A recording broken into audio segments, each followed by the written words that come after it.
Businesses in Uptown will open like normal in Charlotte's Dilworth neighborhood today after a carbon monoxide leak led to closing shops early last night.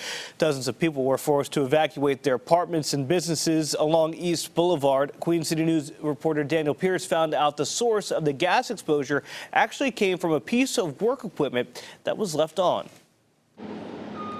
We were told that piece of equipment was being used to do renovations to a suite along the first floor. It was in an enclosed environment, and with that gas having nowhere to go, it built up, setting off the alarms. That forced families outside for more than 4 hours, dealing with unnecessary frustration, anxiety, and exhaustion. It's pretty frustrating. I just got off work and was hoping to go get dinner, but instead, John Miller and his dog Kylo spent their Wednesday out here, showered in red and yellow firefighter lights, waiting and waiting and waiting.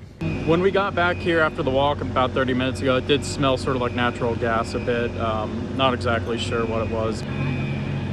Those alarms started to go off at around 4:45 here in the 1300 block of East Boulevard. Fire crews say one of the people who lives here called 911 because they could smell the buildup of gas from what we now know was a construction site in a downstairs suite. They had finished work about 4 o'clock, closed up, and then we got our first call, like I said, just after 4:30 today. Fire crews had to evacuate most of the 6th floor building. They couldn't find the exact source of the gas due to uneven carbon monoxide levels throughout the building. So for 4 hours, they went through and ventilated just about every room.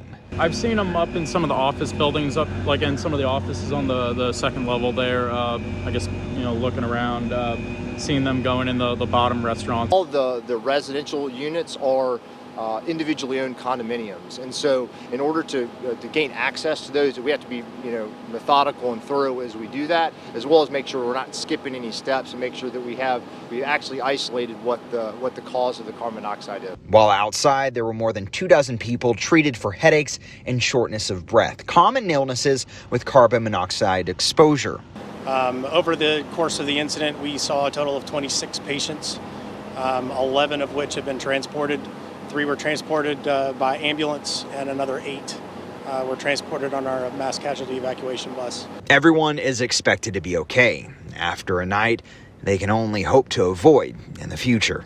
Firefighters say that this comes at an absolute crucial time as we look to fall back over the weekend.